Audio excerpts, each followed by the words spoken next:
नमस्कार मित्रों, आज हम लोग पढ़ेंगे वैदिक सभ्यता का भाग 3। कल हम लोग वैदिक सभ्यता के भाग 2 के बारे में पढ़ चुके हैं। आज हम लोग उसी वैदिक सभ्यता के आगे पढ़ेंगे भाग 3। चलिए पढ़ते हैं वैदिक सभ्यता भाग 3। आर्य के मनोरंजन का मुख्य साधन।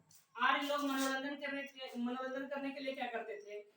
संगीत सुनते थे, घुड़दौड़ करते थे, रथ दौड़ करते थे और ध्रुव क्रीड़ा करते थे। आज लोग मनोरंजन के लिए संगीत सुनना, संगीत बजाना, घुड़दौड़ करना, रथ दौड़ करना और ध्रुव क्रीड़ा करना। आर्यों का मुख्य व्यवसाय, सबसे महत्वपूर्ण कार्य व्यवसाय के माध्यम से लोग जीता है। तो उस समय वैदिक सभ्यता में आर्यों का मुख्य व्यवसाय था कृषि और पशुपालन। क्या था? कृषि और पशुपालन। गायों को अघन्या अर्थात नो मारने वाले पशु की श्रेणी में रखा जाता था। ये जो गाय थी, गाय को अघन्या की श्रेणी में रखा गया था। अघन्या का मतलब होता है कि वैसा पशु जिसको मारा नहीं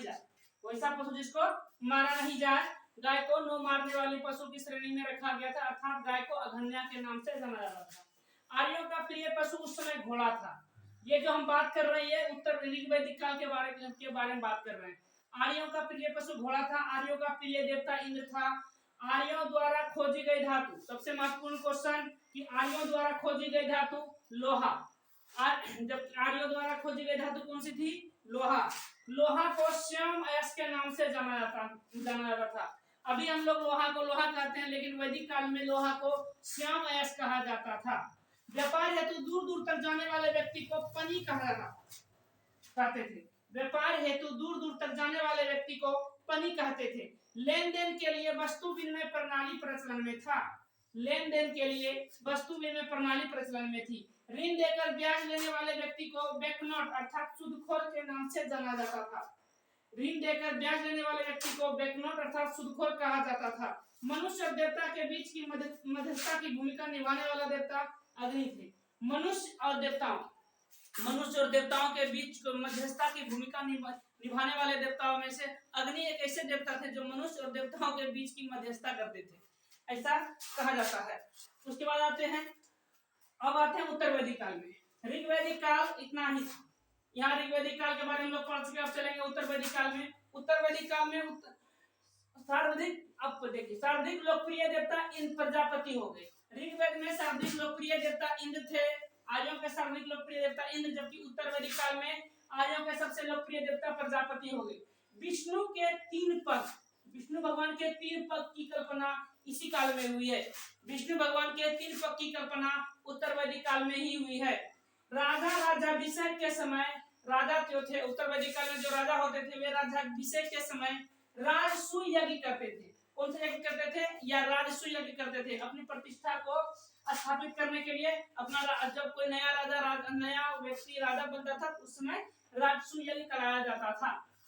अब यहाँ क्या वर्ण व्यवस्था जन्म के आधार पर हो गई। ऋग्वैदिक काल में क्या था? वर्ण व्यवस्था जो थी व्यवसाय के आधार में था। जो व्यक्ति जैसा व्यवसाय करेगा उसका वर्ण उस तरह से हो जाएगा, जाति उसकी वो हो जाएगी। लेकिन अब क्या हो गया कि वर्ण व्यवस्था जाति के आधार पे हो गई, व्यवसाय से कोई मतलब नहीं रह गया। अब व्यवसाय होगा जाति के आधार पर।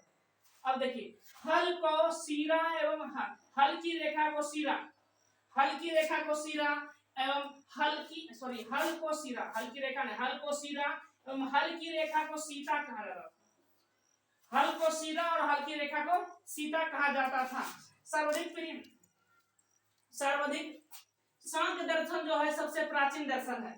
सांख्य दर्शन सबसे प्राचीन दर्शन, दर्शनों में सबसे प्राचीन दर्शन सांख्य दर्शन है। इसके अनुसार मूल तत्वों की संख्या 25 है। सांख्य दर्शन के अनुसार मूल तत्वों की संख्या 25 है, जिसमें पहला तत्व प्रकृति है। जिसमें पहला तत्व क्या है? जिसमें पहला तत्व प्रकृति है। उसके बाद है सत्यमेव जयते शब्द जो लिया गया है वो मुंडकोपनिषद से लिया गया है। सत्यमेव जयते शब्द मुंडकोपनिषद से लिया गया है। मुंडकोपनिषद की तुलना मुंडकोपनिषद में यज्ञ की तुलना टूटी हुई नाव से की गई है। मुंडकोपनिषद की तुलना टूटी हुई नाव से। गायत्री मंत्र के रचयिता विश्वामित्र को माने जाते हैं। लोगों को आर्य बनाने के लिए उन्होंने गायत्री मंत्र की रचना की है, ऐसा लिखा हुआ है, ऐसा मिलता है।